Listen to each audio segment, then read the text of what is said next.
Hello everyone and welcome to my channel Zen Within Me.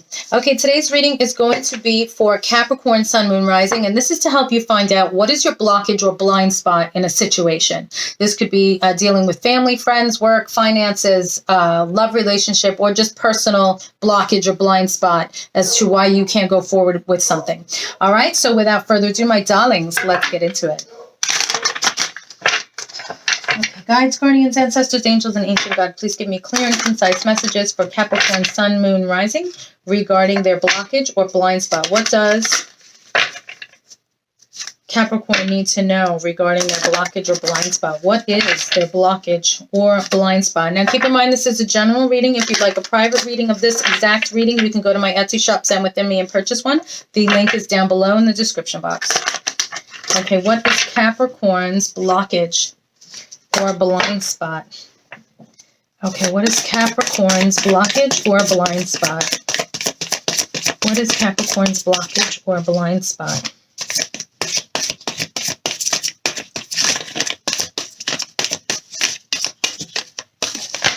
Okay. Well, Capricorn, some of you don't want to know. This is the first shuffle I did that one card came out within the first shuffle. What is Capricorn's blockage or blind spot? You guys are being stubborn. You don't want to hear it. Some of you just don't want to face it. You don't want to deal with it. You don't want to believe it. Okay.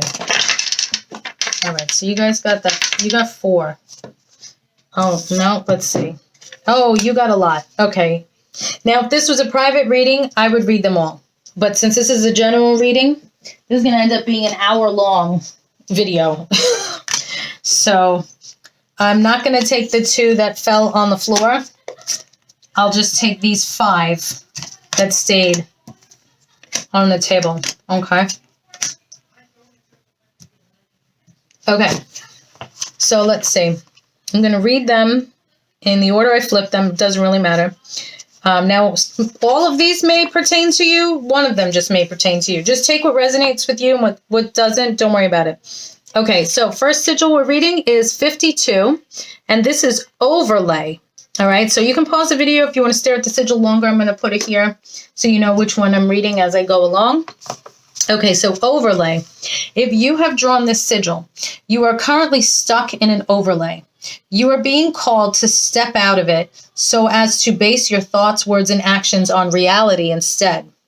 Imagine that a person in a prison cell from which there is no escape. They cannot cope with the reality of the prison cell, and so they begin to escape from it with their minds. They start to play a game of pretend where the prison is a palace instead. The person who brings food to the cell every day is a servant. The walls are not the stone of a prison, but of a medieval castle. The bars are pillars. The mind has the capacity to play pretend to such a degree that every element of reality can be seen as a different element. But this game is not really a game because your mental and emotional survival depends on it.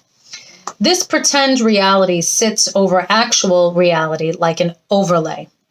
Most of us have experienced this overlay when we were children. We played pretend. For example, it was easy for us to see our family golden retriever as the dragon if we were pretending that we were a knight in shining white armor. But for some of us, this overlay went far beyond pretend.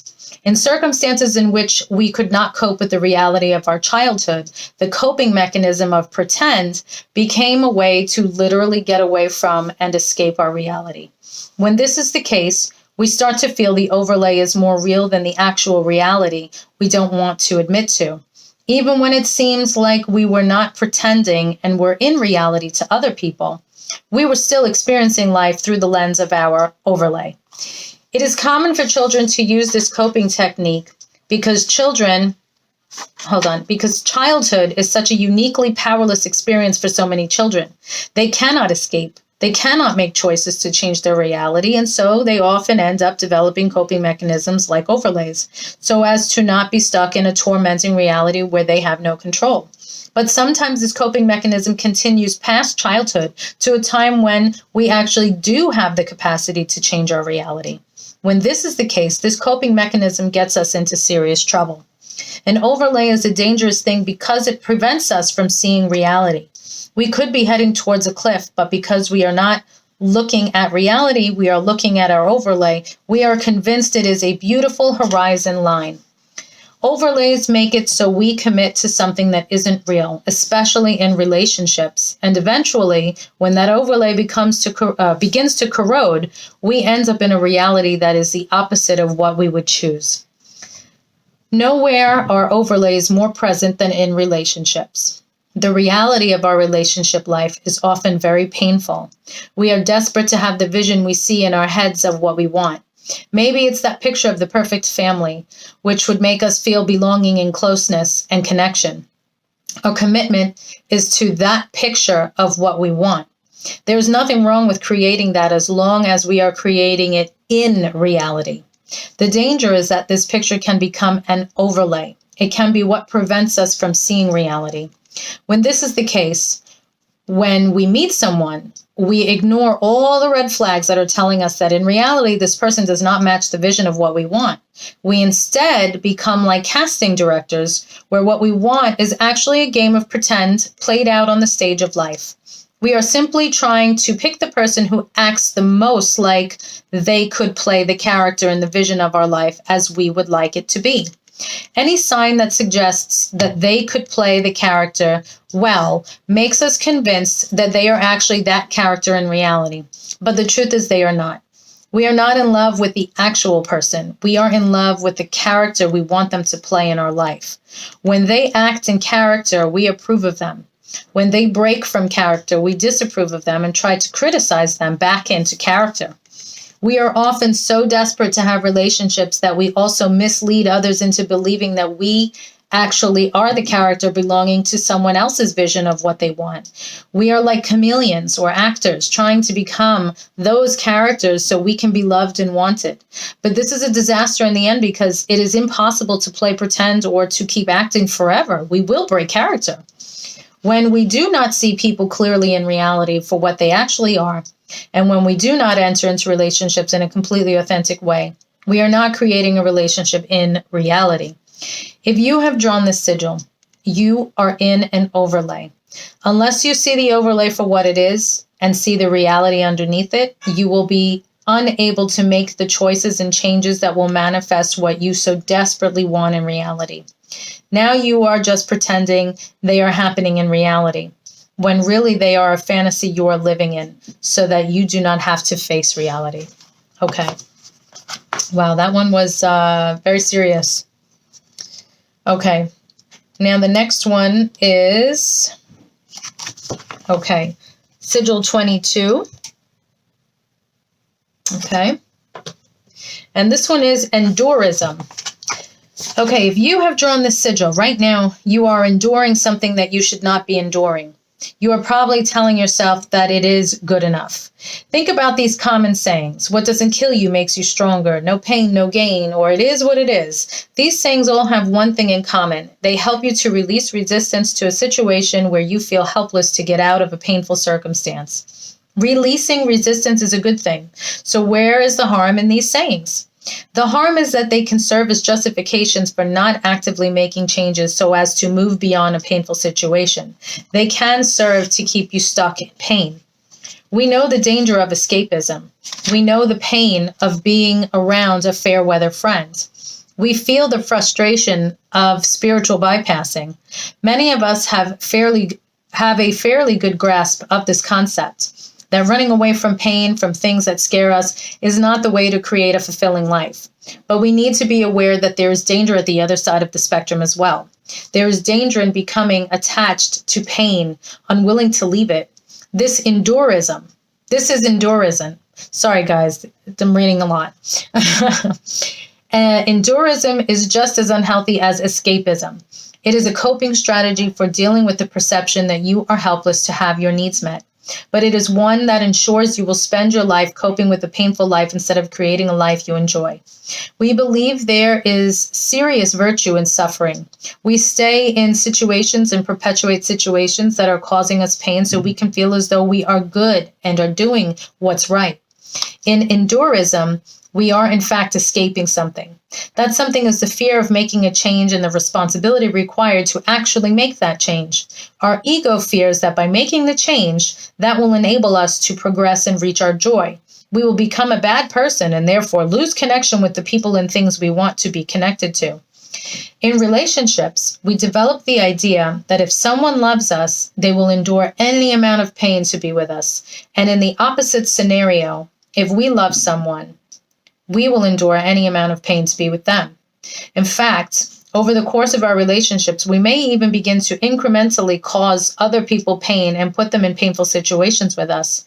We are doing this subconsciously, not deliberately, to try to create the experience of someone loving us so much that they will endure anything to be with us. They may also be doing the same to us, and we are enduring it.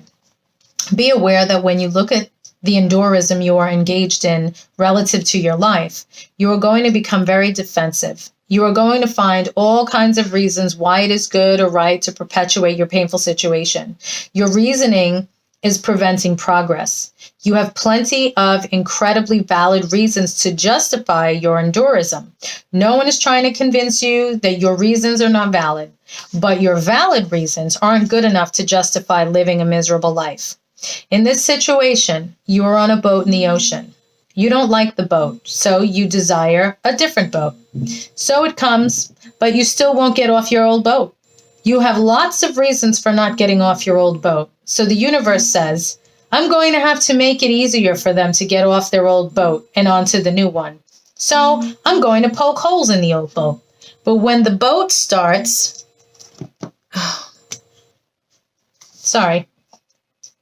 where was I? I'm going to have to make it easier for them to get off their old boat and onto the new one. So I'm going to poke holes in the old boat. Okay, but when the boat starts to spring leaks, instead of jumping on the new boat, you run around trying to patch up the holes on your old boat. Eventually, the only way to get you onto the new boat is for the universe to quite literally sink your boat so you end up in the water with the choice to drown or get on the new boat. If you have drawn the sigil, become acutely aware of the situations in your life you think you have to endure. Get really aware about the excuses you make to justify enduring those situations. Look for ways you actually do have a choice in the situations you feel stuck in.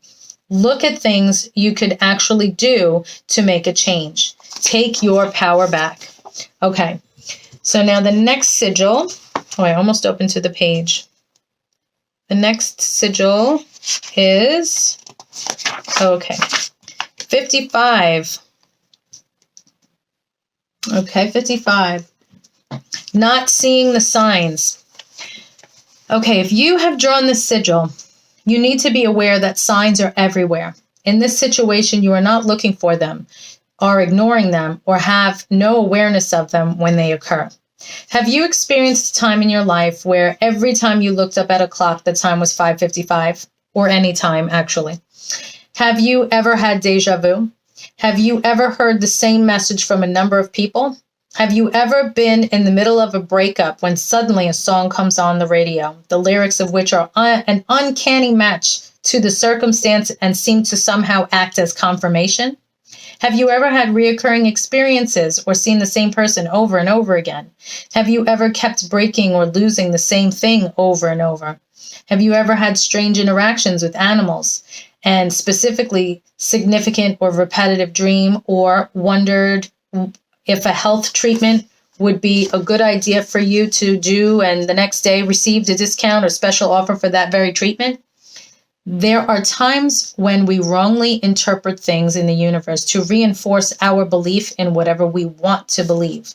There are times when we use signs to reinforce our superstition because we need to feel a sense of surety, which allows us to feel control over our life in order to prevent pain. You need to be aware of these tendencies within yourself. But this sigil is coming to help you to become aware of the plethora of signs that you are being given at this time. Now is not the time to doubt them. Now is the time to really listen to them and be clear about how to interpret them if their meaning is not immediately obvious. If you have drawn the sigil, know that the universe at large is always giving you guidance, always trying to help you. It is your choice whether or not to recognize and accept that guidance. At this time, when you feel like something is a sign, chances are very high that you should trust it. Some of these signs are red flags warning you. Others are white flags showing you the right way to go. Stop believing that things are just coincidence and find meaning in every word, occurrence, dream, color, animal, number, and synchronicity. The more you pay attention to those signs, the more signs you will benefit. Now, being that came up, that's it for this card, but there's 2 more cards to read. I want to mention to you my Initials, Traits, and Features Oracle deck. Now, this is why I created this, because this is the letters, okay, here. When you literally need to have a message spelled out, like how many times do we see, like she was just talking about here in this Oracle deck, these signs, the lyrics and all of that. And sometimes we still don't get it. We still would be like, hey, can you just spell it out? So that's what my deck is for. That's when this deck comes into play. So it's like a Ouija board, but you're not opening any portals. You have the letters. You can double up the letters. You spread them out. See, you have to shuffle, get your answers, names, details, lost items, like whatever it is that you seek guidance on.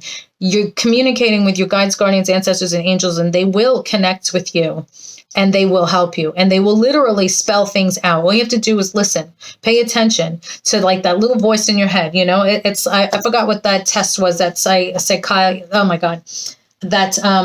psychiatry test.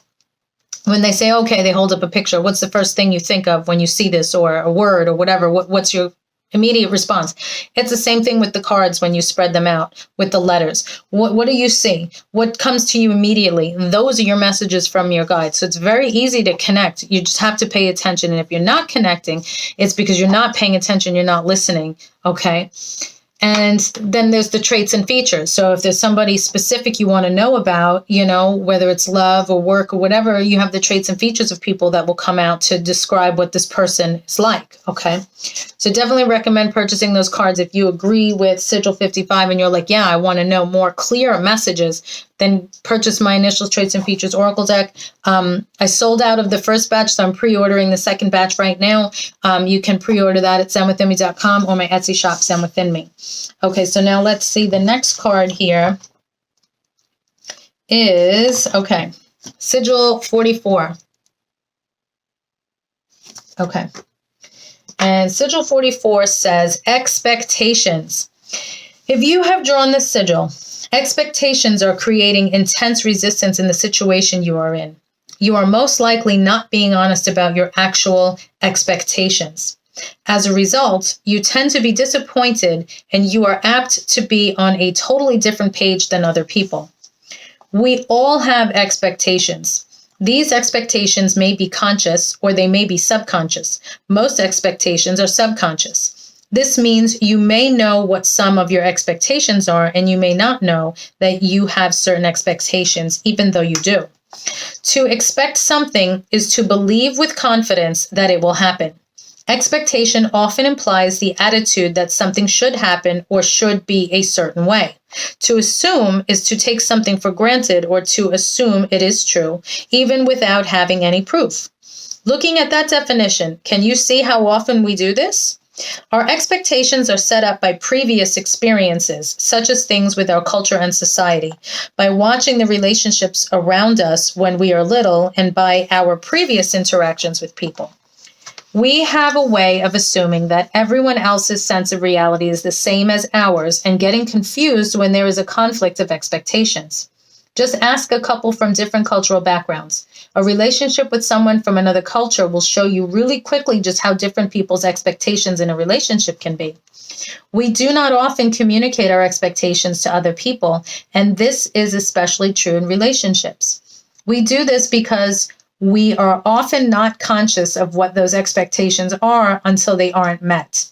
And we do not often communicate our expectations because they reflect our needs, and we have been taught that it isn't okay to have needs. When we can't directly voice our needs, we often manipulate to fulfill them. We do things and say things specifically to get the desired reaction out of someone. One of the best things about being upset in a situation is that it is the perfect opportunity to figure out your subconscious expectations and assumptions. If you have drawn this sigil, you're being asked to become aware of your expectations in this situation.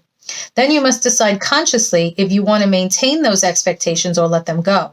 If you want to maintain them, you must communicate them to the people involved so that they have the chance to either agree to them or not agree to them. Only then can you decide what is in the best interests of everyone.